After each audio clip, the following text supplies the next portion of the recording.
Assalamualaikum, halo YouTube petani naturalis, apa kabarnya? Semoga sahabat-sahabat natural dalam keadaan sehat, oke? Dan sahabat-sahabat natural, pada perjumpaan kali ini kita akan melihat ya perbedaan pembibitan kelapa sawit antara menggunakan polybag kecil terlebih dahulu dan langsung menggunakan polybag besar. Cara apa yang lebih efektif bagi kita untuk melakukan pembibitan yang menghasilkan bibit-bibit sawit yang bagus gitu sahabat ya. Simak terus video ini, tapi sebelum kita lanjut mari kita ngopi dulu.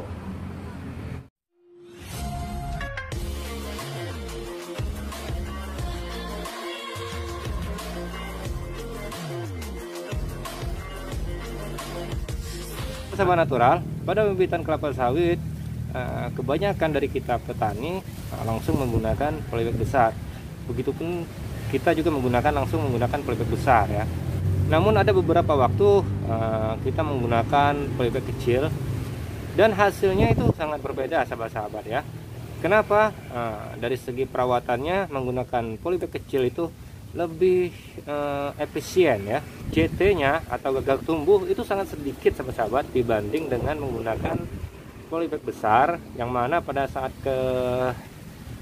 berbentuk kecambah ya itu harus dinaungi. Sedangkan pada polybag kecil dengan naungan yang sedikit bisa menaungi banyak pembibitan ya. Sedangkan pada polybag besar kita menggunakan kurang lebih ada 10 sahabat-sahabat ya.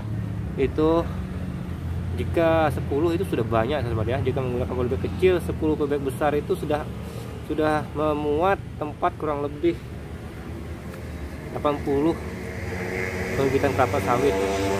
Namun di sini ya sahabat ya, itu adalah kerugian dari polybag besar ya, yaitu pertama perawatannya kurang efisien ya. Setelah itu gulma itu mudah tumbuh ya, dan tidak hemat tempat. Terus kebutuhan air yang pasti lebih banyak daripada polybag kecil. Namun keuntungannya yaitu dia hanya melakukan satu tahap pembibitan, yaitu tidak dipindahkan lagi pada saat umur 3 atau 4 bulan, kecuali yang double tune sahabat-sahabat ya. Nah, itu keuntungannya. Sedangkan polybag kecil bagaimana? Pada polybag kecil sahabat-sahabat, di situ karena dia menggunakan naungan gitu kan, kebutuhan tempatnya itu sangat sedikit, sehingga modal untuk membuat naungan tersebut sedikit sahabat, kecil. Tapi kalau kita langsung menggunakan polybag besar, misalnya kita melakukan penanaman bibit sekitar 500, itu alangkah besarnya naungannya dan membutuhkan biaya yang lumayan sahabat-sahabat ya, dibandingkan dengan jika pembibitan kita lakukan dengan polybag kecil ya, dari umur 1 sampai dengan 4 atau 3 bulan. Pada polybag kecil pula keuntungannya yaitu pertama hemat tempat ya, ketiga dimana pada saat kecambah itu ditanam itu kemungkinan gagal tumbuhnya itu besar sahabat-sahabat ya. Apalagi pada saat repackingnya kurang bagus gitu kan dari balai benih resminya, itu akan menyebabkan gagal tumbuh sahabat-sahabat. Jadi jika menggunakan polybag kecil, gagal tumbuhnya itu sangat kecil, resiko gagal tumbuhnya. Karena pertama dia menggunakan naungan. Jika musim hujan tidak ada perubahan pada tempat ketembah itu ditanam sahabat-sahabat ya. Tuh. Dan kemudian hemat air, yang mana penyiramannya cukup sedikit sahabat-sahabat. Jika menggunakan polybag besar itu lumayan menguras banyak air sahabat ya. Nah, setelah itu dari segi perawatan itu sangat mudah dijangkau menggunakan tangan ya. Yang pasti efisien waktunya sahabat ya. Jika menggunakan polybag besar ya itu tadi sahabat ya. Bayangkan jika kita menanam kecambah itu 500, alangkah banyaknya ya, alangkah banyaknya tempatnya, waktunya juga harus kita banyak dalam perawatannya ya. Dan yang selanjutnya, keuntungan dari polybag kecil,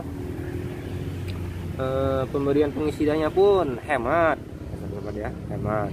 Jika menggunakan polybag besar, yang pasti penggunaan airnya yang harus lebih banyak, ya, karena polybagnya besar ya sahabat ya. Sedangkan jika polybag kecil ya cukup kita semprot aja segini ya, kita semprot. Jika menggunakan polybag besar ya seperti ini. Nah, ini bentuknya gulmanya sahabat. Nah, ini gulmanya. Sedangkan polybag kecil gulmanya hanya segini. Ini hanya kita cabut sedikit sudah bersih sahabat ya. Nah, seperti itu. Sekian dari pembibitan kecil. Dia merupakan pembibitan kelapa sawit dengan 2 tahap ya. Yang mana pada polybag kecil ini disebut dengan pre-nursery, dan pada saat dia dipindahkan ke polybag besar ya, itu ada di belakang kita, itu adalah main nursery. Jadi dia 2 tahap sama dia, dari polybag kecil kita pindahkan ke polybag besar. Memang terlihat tidak praktis ya, bukan seperti pada polybag besar tadi. Setelah kita tanam kecambah, nggak pindah-pindah lagi ya, langsung tumbuh di sini.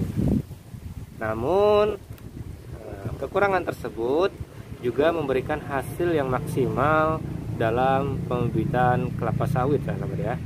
Nah, jadi demikianlah sahabat-sahabat keuntungan dan kerugiannya menggunakan polybag besar dan polybag kecil ya. Sahabat-sahabat petani naturalis lebih memilih yang mana? Itu kita serahkan kepada sahabat-sahabat petani naturalis.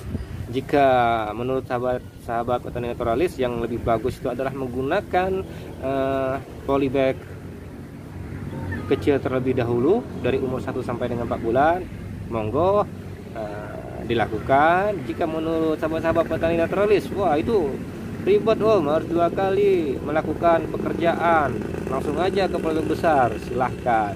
Dan yang penting jika sesuatu sudah kita tanam, itu harus kita rawat sahabat-sahabat ya, agar mendapatkan hasil pembibitan yang maksimal untuk kita tanam ataupun untuk kita jual.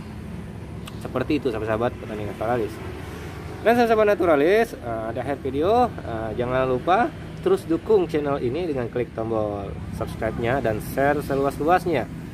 Jika ingin berbagi pengalaman dalam pembibitan kelapa sawit, silakan komen di kolom komentar ya. Di akhir video, salam natural, salam sejahtera petani Indonesia. Sampai berjumpa di video selanjutnya. Assalamualaikum.